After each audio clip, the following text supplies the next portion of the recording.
नमस्कार दोस्तों, लगता है भारतीय जनता पार्टी के शासन में सुप्रीम कोर्ट हो, हाई कोर्ट हो या कोई भी कोर्ट हो, उनके आदेशों का उल्लंघन करना ही है। कोर्ट से ऊपर खुद को भारतीय जनता पार्टी की सरकार जो है वो समझने लगी है। तभी तो देखिए ना, सुप्रीम कोर्ट के आदेश का उल्लंघन जो है भाजपा शासित राज्य हेमंत बिस्वा शर्मा, जहां पर वो सरकार चला रहे हैं, डबल इंजन वाली सरकार है।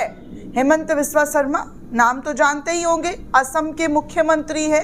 कांग्रेस में पहले थे और बीजेपी में जैसे ही आए तो उनके सारे पाप जो है वो धुल गए, ऐसा आरोप विपक्ष के जरिए लगाया जाता है। और बीजेपी के वॉशिंग मशीन में जाने के बाद उनकी सफाई, उनकी चमकदार जो है वो चमकने लगी। लेकिन अब अदालत के आदेशों का जो है उन्होंने उल्लंघन कर दिया है असम की सरकार ने, और इस पर सुप्रीम कोर्ट जो है उन पर भड़कता हुआ नजर आ रहा है। जी हाँ दोस्तों, सुप्रीम कोर्ट भाजपा शासित राज्य के सरकार पर जोरदार तरीके से भड़कते हुए दिख रहे हैं। क्या कुछ कह रहे हैं, पूरी रिपोर्ट में आपको बताऊंगी। वीडियो को आखिर तक जरूर देखें दोस्तों, साथ ही साथ चैनल को ज़्यादा से ज़्यादा सब्सक्राइब करें, वीडियो को शेयर करना बिल्कुल भी ना भूलें। दोस्तों, सुप्रीम कोर्ट ने बुधवार को असम की सरकार के मटिया ट्रांजिट कैंप में 270 विदेशियों को हिरासत में रखने के कारणों का जवाब देने के लिए नाखुशी जताई। जस्टिस अभय एस ओका और जस्टिस नोगम्मी कापन कोटेश्वर सिंह की पीठ ने असम सरकार के मुख्य सचिव को सुनवाई की अगली तारीख पर वीडियो कॉन्फ्रेंस के जरिए उपस्थित रहने का आदेश दे दिया है।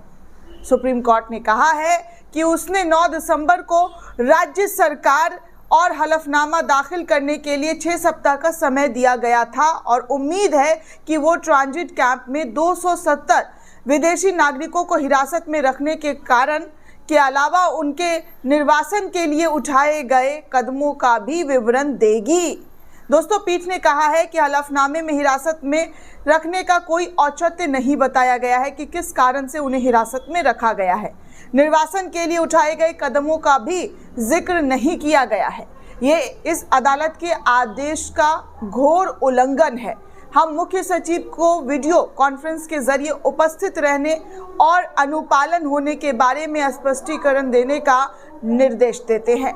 राज्य सरकार की ओर से पेश हुए वकील ने यह भी कहा कि विदेशी न्यायाधिकरण द्वारा विदेशी घोषित किए जाने के बाद ही लोगों को हिरासत में लिया गया है। सुप्रीम कोर्ट ने जानना चाहा कि निर्वासन प्रक्रिया शुरू किए बिना हिरासत में क्यों, जी हाँ, हिरासत में क्यों लिया गया। दोस्तों, आपको बता दें कि असम सरकार के वकील ने कहा कि हलफनामे को गोपनीय रखना है और इसे सील बंद ही रहना चाहिए। इस पर अदालत ने नाखुशी, जी हाँ, नाखुशी जताते हुए कहा कि आप ऐसा कैसे बोल सकते हैं। पीठ ने कहा, इससे पता चलता है कि राज्य सरकार साफ साफ नहीं बताना चाहती है कि इसको हिरासत में लेने की पूरी वजह क्या है। हमें बताएं कि हलफनामे में क्या गोपनीय है, क्या कुछ छुपा के रखा है। वकील ने यह भी कहा कि हलफनामा में विदेशियों के पते हैं और विवरण मीडिया को जा सकता था। पीठ ने कहा कि असम के वकील ने यह भी कहा कि दायर हलफनामे को सीलबंद लिफाफे में रखा जाना चाहिए क्योंकि इसकी सामग्री गोपनीय है। हालांकि हम निर्देश दे रहे हैं कि सीलबंद लिफाफे में रखा जाए, लेकिन प्रथम दृष्टया हम वकील की इस बात से असहमत है कि सामग्री के बारे में कुछ गोपनीय है। सुप्रीम कोर्ट ने असम राज्य की सेवा प्राधिकरण को निर्देश दिया था कि वो विदेशियों के लिए मटिया ट्रांजिट शिविर में औचक निरीक्षण करे और सुविधा की स्वच्छता और भोजन की गुणवत्ता की भी जांच की जाए। पीठ असम में विदेशी घोषित व्यक्तियों के निर्वासन में हिरासत केंद्रों की सुविधाओं से संबंधित याचिका पर भी सुनवाई कर रही थी। दोस्तों, पिछले साल 16 मई को इस पूरे मामले की सुनवाई करते हुए सुप्रीम कोर्ट ने कहा था कि मटिया के हिरासत केंद्र में 17 विदेशी को निर्वासित करने के लिए तत्काल कदम उठाने चाहिए। इसने कहा कि 4 लोगों को निर्वासित करने की प्राथमिकता भी दी जानी चाहिए जिन्होंने हिरासत को केंद्र में 2 साल से अधिक समय बिताया है। इस तरीके की बातें पिछले साल सुप्रीम कोर्ट के जरिए की गई और जब आज हलफनामा दाखिल करने के लिए असम सरकार को कहा गया तो वो हलफनामा दाखिल नहीं किया, इस पर सुप्रीम कोर्ट जो है तगड़ा फटकार लगाते हुए भड़कते हुए नजर आए कि आप कोर्ट का उल्लंघन कर रहे हैं।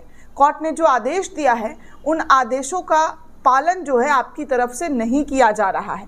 दोस्तों, इस पूरे रिपोर्ट को लेकर आप क्या सोचते हैं, आपकी क्या राय है, हमें कमेंट करके ज़रूर बताइएगा। साथ ही साथ चैनल को ज़्यादा से ज़्यादा लाइक, शेयर और सब्सक्राइब करना बिल्कुल भी ना भूलें। धन्यवाद दोस्तों।